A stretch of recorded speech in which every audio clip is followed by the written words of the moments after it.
of course, here now is Jonathan Turley, GW University law professor, Fox News contributor. Professor, now Biden claims he has the authority to cancel these student loans, citing this law and then the COVID-19 pandemic. But does he?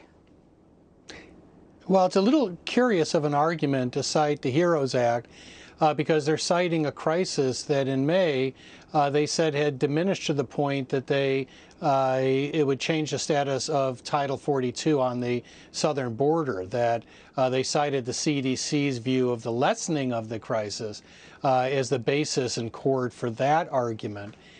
It's extremely dubious to argue that that act gives the president the right to basically toss aside $300 billion, as much as that, in student loans.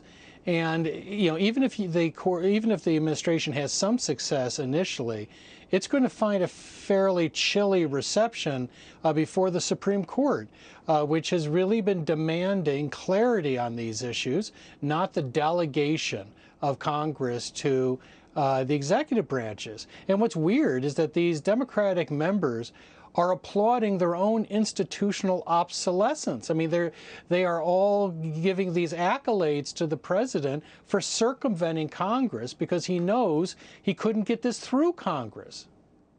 Well, Pelosi also had something interesting to say, Jonathan, about this plan just about a year ago. People think that the President of the United States has the power for debt forgiveness.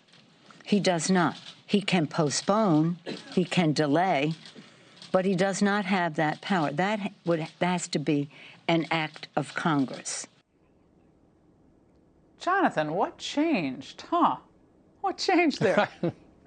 That's inconvenient. Well, you know what's amazing is James Madison truly believed that each of the branches would jealously defend their own authority, that even if this was a member of your own party in the White House, that members of Congress would assert their institutional rights, including that key power of the purse. That is what's so baffling about the position here. President Obama did the same thing. He went to the State of the Union and told Congress he was circumventing them because they wouldn't give him what he wanted. And half of Congress on the Democratic side applauded him for turning them into constitutional non-entities.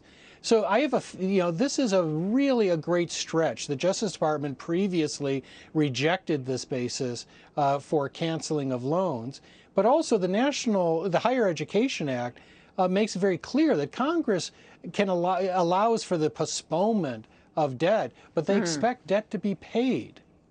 Yeah, postponement, not cancellation. All you saps who paid off your student loans years ago, don't you feel great tonight? Professor, good to see you. Thank you.